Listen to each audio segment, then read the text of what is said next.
I'm Stephanie, and welcome to Wine Club. This is the playlist where I drink good wine while I whine about bad books. So today we're talking about An Unwanted Guest by Shari Lapina, and I apologize profusely if I'm mispronouncing your last name. But let's go ahead and take a look at the back cover copy so we know what we're getting ourselves into. It's winter in the Catskills, and Mitchell's Inn is the perfect setting for a relaxing, maybe even romantic weekend away.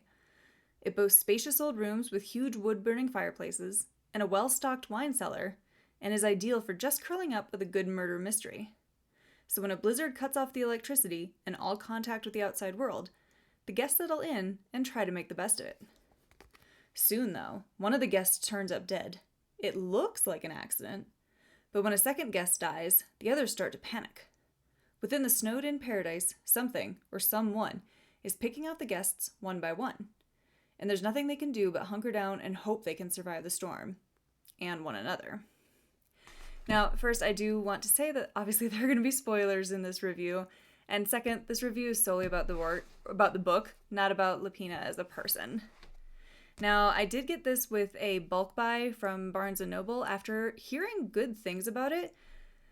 I wish I had noticed those good things in the book. I love locked room mysteries. Love them. This one just did not deliver.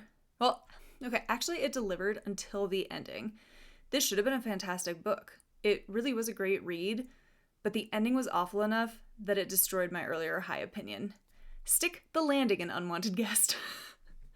So let's go ahead and cover the good, the bad, and the ugly with this book. So first up on the good, there is a good cast of characters. They felt real. I was interested in trying to figure out which one of them did it. Though I will say I wish we had met them maybe a little bit more slowly. I swear that we meet all the main players within the first 15 pages. And at first it is very hard to keep track of everyone. And especially since a lot of the characters are in kind of the same age bracket, have similar names. So I'm like, well, wait, isn't she dating so-and-so? And oh, but they're together. Oh, they don't know each other. Space it out a little bit, give us some breathing room to actually get to know these characters. I also really liked that the premise was around being trapped in a remote hotel. It had a lot of potential. I could easily picture the hotel and the cold, kind of spooky atmosphere that everyone felt. I will say the writing was very atmospheric, and it did a good job of making me want to check into the hotel and figure out the mystery and find out who the killer was. It was also a very quick read. If you're looking for a locked room mystery that'll keep you entertained without being too complex until the ending, this is a pretty good pick. I will also say that the last twist, so not the main twist, was well done.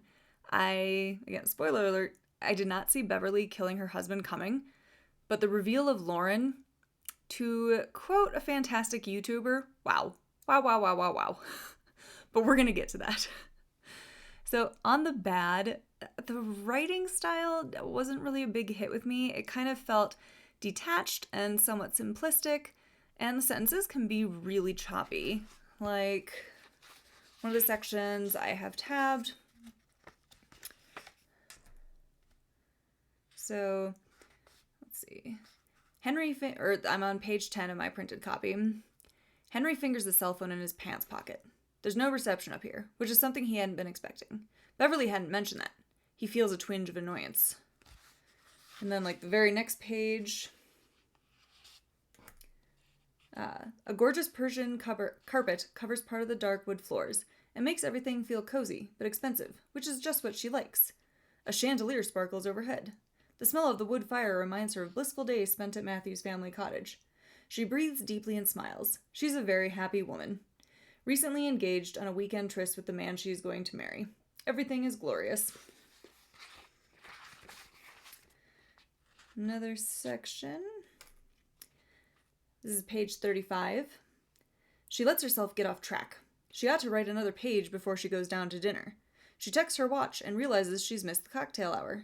It's a sad thing for a writer to miss cocktail hour. She looks again at the screen of her laptop in front of her, regrets that last paragraph. It will have to go. She blocks it out and hits delete.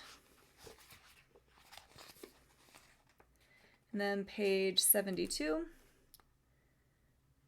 Oh, this is actually a different section that I want to talk about. So we don't get close enough to the suspects to really understand them. And as with many thrillers, I kind of have to question some of the red herrings used, because some of these characters are just honestly absurd, and especially with some of the behaviors that they do. And again, I get trying to distract people from figuring out who the real murderer is, but then this is just a weird group of people that ended up getting stuck together. And while it's a quick read, I do wish there had been more action. For a long time, it seems like it's just the group, sitting around, eating, talking and going upstairs, talking upstairs, coming downstairs for lunch, and then talking. And even some of the murders happen off screen. Like, why weren't we there for that? Especially since it is written in third person. We easily could have followed the murderer around without giving away who it was.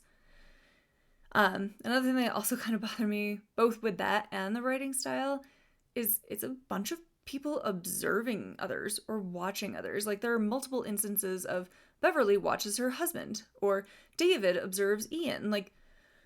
Can you tell us what they're doing then? If we're observing all these people? It just, again, feels very detached. There's not a lot of showing of the emotions these different characters are feeling. It's just, so-and-so, watch so-and-so. Okay. I guess that's also, something else that kind of bothered me about the book. Just the repetition. In one, since we do follow so many different characters, we'll hear that Gwen thinks David is acting suspicious. Then David wonders if Gwen thinks he's acting suspiciously. And then Gwen tells Riley that David is acting suspiciously. I get it. David's being suspicious. He really needs to follow John Ralphio and Mona Lisa in the don't be suspicious, and do their little run out of the cemetery. I also just straight up did not like Gwen as a character. The reveal of her shitty secret, and not that the secret is shitty, just that Gwen is a shitty person. And then her semi-romance with David, she thinks about how they were touching each other and she had such a great night while standing 10 feet away from a dead woman. Romantic. Maybe, essentially, I feel like I was just mostly underwhelmed with this book. Also, I don't get the title. I guess I get it. Does it mean that the first victim was unwanted at the hotel? But then it's not like some of those thrillers where it's set up that, somebody invited all of these people with a purpose to come to this place. It's happenstance that they're there. So I don't really feel like any of them was an unwanted guest. I don't know. Your guess is as good as mine. Now let's move on to the ugly. So what drove me absolutely crazy about this book, bonkers, is the reveal of the killer. Are you kidding me? Are you kidding me? How in the hell could we figure that out on our own? I tell you, I was pissed to have stayed up late finishing this book just for this piss-poor reveal. There are no clues that it's Lauren, or at least in my opinion. A good whodunit leaves clues, provides enough red herrings that you think something else, but then when the reveal comes, you realize, had you been looking a little bit more closely, you too probably could have seen it, and you would understand then the double meaning of that clue, or what it was really alluding to. In this, there is no understanding. There is no way to guess who it is. There's no fun to be had in solving this, as you literally can't without reading the reveal and understanding that Lauren is essentially not who she really says she is, or she has a twisted dark side.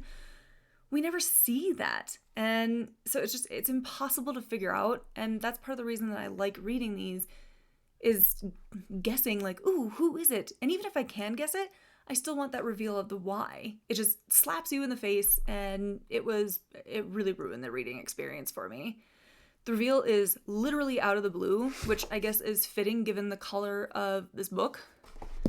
I'll also say that I feel the middle is kind of bogged down, and then at the end is just action, death, action, death, action, death, reveal.